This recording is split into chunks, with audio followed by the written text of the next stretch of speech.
What's good, YouTube? It's me, Coach 67 Sports TV. Shout out to the awesome and amazing LDBC, Lions Den Boston community. Shout out to the greatest university in the world, the Southern University, home of the mighty Jaguars. For this particular video, I'm going to give my post-game reaction to Jackson State versus Southern University this past Saturday at A.W. Mumford Stadium, P. Richardson Field. Before I get into the video, support my brother Jared 11 Green on his channel. Him and I usually on Fridays and on Sundays, we give pregame analysis of a lot of the HBCU games on Southern Baller Show. And then on Sundays, we usually give our reaction to, HBCU games. We didn't do it this past weekend. However, we should be back on it this coming week. Also, check out my brother, Brent Fox, on his channel where he covers both NFL and boxing. And also check out Swag Talk, probably one of the best podcasts when it comes to like swag coverage from top to bottom. Not just Swag Talk, but Swag in the Food. There's a lot of good swag podcasts out there. Y'all check them out. Now, before I get into like my actual thoughts of the game, I'm gonna pretty much give us the stats for this past week's game. From a Southern perspective, Harold Blood, he was 27, 46 for 255 yards passing, 1 touchdown. But again, another week in a row, he threw twice as many interceptions as he did touchdowns. He had 2 interceptions, only 1 touchdown. Kendrick Grimes, he had 11 carries, 14 yards. George Quarles, he had 5 carries for 0 yards. Harold Blood had 10 carries for minus 1. And of course, I'm sure they're including the sacks in terms of the stats from that standpoint. Southern's 2 top leading receivers, Cassius Allen, he had 4 catches for 81 yards. And August Petrie III, he had 3 catches for 53 yards and 1 touchdown. He had a long touchdown to put Southern on the board. Also, Kendrick Grimes, he had 7 catches for 47 yards. He really was Harold Blood's safety valve in terms of anytime he was in dire straits, he would throw him the ball out the backfield. Now, from the Jackson State side of things, out from Mr. Brown, he had 15 completions, 27 attempts for 147 yards. I'm sorry, for 140 yards and 1 touchdown. Irv Mulligan, he had 23 carries for 105 yards and 1 touchdown. Hunt had the long reverse. He had 1 carry for 75 yards and 1 touchdown. That pretty much was the backbreaker for Southern. That pretty much was it. Rico Powers, he had 4 receptions for 71 yards and 1 touchdown. And Miller had 4 receptions for 31 yards. So for the most part, the final score was 27-14 in favor of Jackson State. Before the game even started, the crowd, that's one thing about when certain teams come, they bring a crowd. Jackson State is one of those teams, they come, they're going to bring a crowd with them. In addition to that, they're going to also bring their band, Sonic Boom and South. So, that's one thing when you go to swag games that you look forward to. Many swag schools don't bring their bands. They don't bring a crowd. But in this particular instance, J-State coming with a crowd and their band. That's a good thing. Of course, there was some good camaraderie between, the Southern fans and Jackson State fans, where I sat on the east side of A.W. Mumford Stadium, which is the away side. Now, of course, a lot of individuals are asking me, well, Coach, why didn't you, upload your pregame analysis prior to the game? Why didn't upload to after the game? Well, the reason for that is because reception at A.W. Mumford Stadium is so bad that, you really don't have good cell reception. You may receive sporadic text messages and phone calls, but for the most part, in terms of uploading a video, is nearly impossible. So more than likely this coming week, I'll do that before I even go to the stadium. But in terms of the actual game itself, it's another disappointing performance. I felt like both games, both in Alabama State game and the Jackson State game, both games were winnable, but Southern just didn't do enough in either game to win. And I think it starts in two particular areas. First and foremost, the quarterback position. Harold Blood, like I said last week, I'm just going to be truthful. He played much better against Jackson State than he did against Alabama State. But from what I'm seeing thus far, he's not that guy. I'm going to just be truthful. I've seen a lot of Southern quarterbacks. My earliest Southern quarterback that I could remember is Nate Harrison. And from Nate Harrison to this current moment, I've seen a lot of good Southern quarterbacks, some mediocre Southern quarterbacks, and some quarterbacks that's kind of in the middle. Harold Blood, even though he played better this week, I think overall, he's just not getting the job done. Even though he played a lot better, the issues he has is, first and foremost, there were like a few instances where receivers were open. Still, at this point, he takes too long to process information to go through his progression. That's one thing. Another thing is he throws the ball late. And in addition to him throwing the ball late, he throws it's not a lot of zip on some of his passes. So that's another issue. Another thing, of course, about him not processing information quickly enough, he holds the football entirely too long. So to start out the game, Southern got the ball first. He threw a first down. He threw a pass that was completed for a first down on the first play. If I'm not mistaken, I think it was Cassius Allen. Then thereafter, Southern went 3 and out. Then Jackson State got the ball. I think they got a first down. They went 3 and out. So for the most part, there was not a lot going on. Southern defense was solid to start out the game. Then eventually Southern ended up getting a long touchdown pass to August Petrie III. Harold Blood dropped back the pass. The DB, I think he went to jam August Petrie III, and for some reason he slipped and he fell. And Harold Blood threw in the pass. But the thing about it is, he was wide open. So what he did was he put a lot of air under the pass. So August Petrie III had to stop and slow down and wait for the ball. And then once he caught it, he was off to the races. It was a touchdown. Of course, Jackson State responded. Then eventually Jackson State scored again. However, before they scored the first time, people asking me how has Taj Brown transitioned from playing nose guard last year to defensive end this year.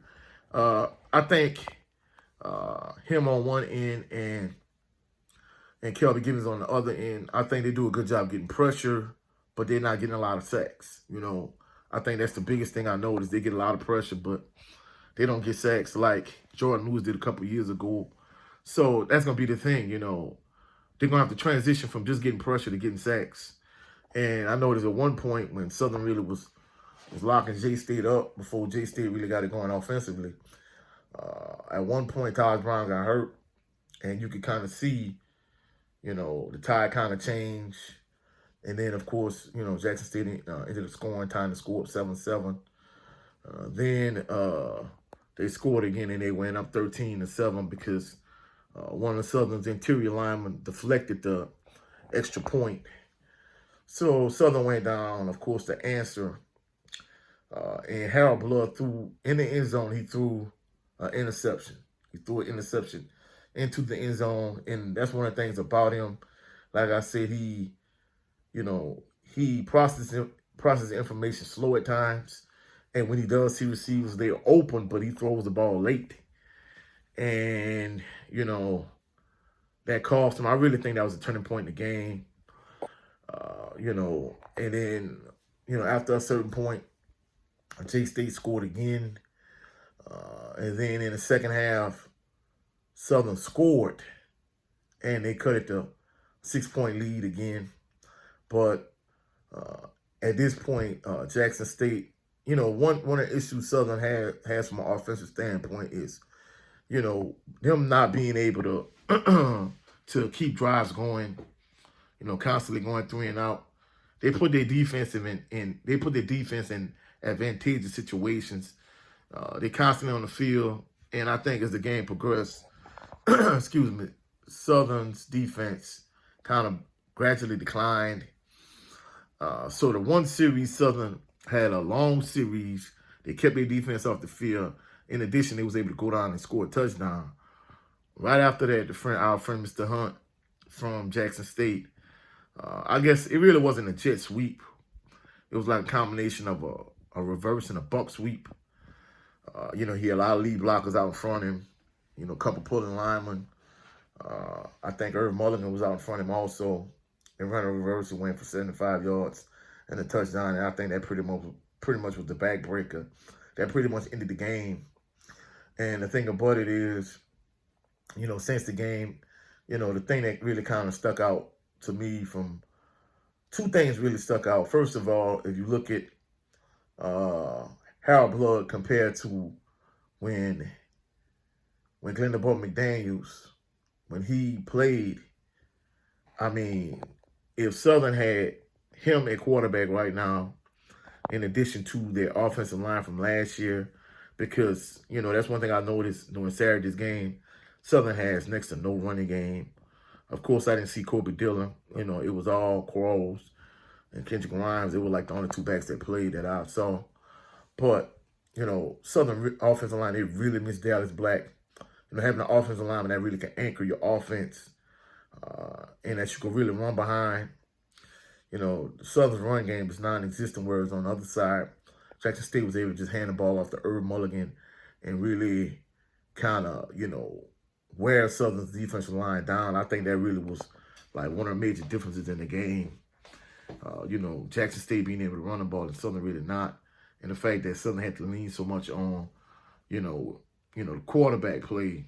And like I said, he played much better this past weekend. However, he holds the ball too long. There were a few instances where, he had receivers open and he's waving receivers down the field like, hey, go deep, I'm going to hit you. And he does not realize, like, as a quarterback, he should have some type of internal clock, knowing that, hey, I need to get rid of the football. In addition to that, there were other instances where wide receivers were open and he throwing them the ball late. That's why he threw the interception.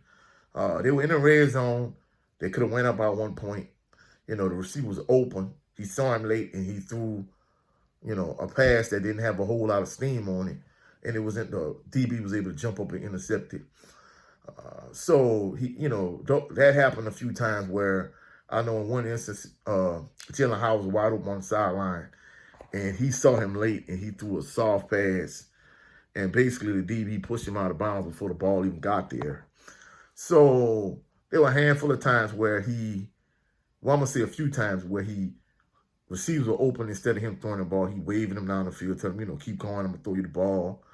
A couple of instances where the wide receiver was open and he saw it late and he threw a soft pass late. That happened a few times. He holds the ball too much. He turns the ball over too much. And, those are the things that really kind of hamper Southern offense. And the fact that they don't have a running game where they could really lean on. And I think, between quarterback play and offensive line play, it's one thing that really hampered Southern this past week. And, I think the biggest takeaway is the fact that those on the offensive side, those two positions, is really why Southern, is 0-2 instead of 2-0. And then in addition to that, I think that's the reason why their defense is struggling so much is the fact that, offense can't sustain drives.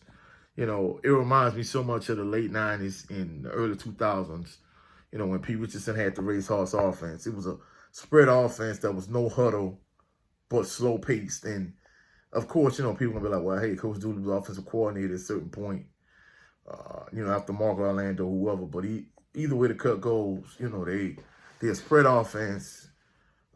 Instead of going tempo, they play at a real slow pace.